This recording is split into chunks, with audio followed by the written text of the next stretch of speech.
Hello everyone, আমি মমিতা চলে এসেছি রান্নাঘরে। আর তোমাদের সাথে ভাবলাম শেয়ার করি পনিরের আজকে একটা রেসিপি শেয়ার করছি। যদিও আমি এই ফার্স্ট টাইম বানাচ্ছি, কিন্তু আমি এটা রিভিউ পাওয়ার পরে তারপরে এডিট করছি। আজকেই বানিয়েছিলাম। তো ছেলে বললো, মা পনিরের ঝাল করে দাও তো। হয় না পনিরের ঝাল? আমি বললাম পনিরের ঝাল, যেহেতু মাছের আজকে ঝাল করব ওই জন্য ভাবলো পনিরের ঝাল।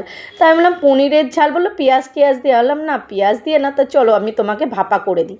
তো দেখো, আমি সর্ষে বাটা, একটু নুন, একটু হলুদ, একটু কাঁচা সর্ষের তেল, কাঁচা লঙ্কা চিড়ে আমি পনিরের ভাপাটা দেখো একটু কড়াইতে জল দিয়ে থালা চাপা দিয়েছিলাম।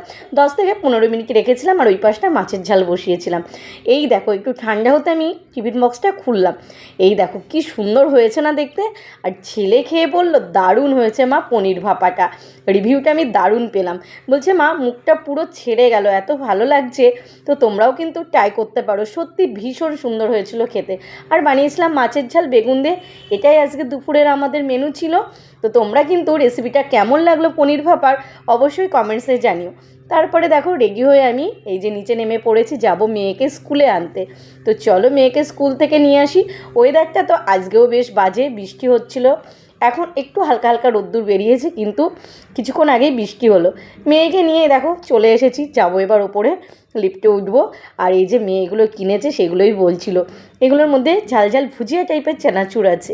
তো চলো ভিডিওটা এখানে এন্ড করছি। টাটা।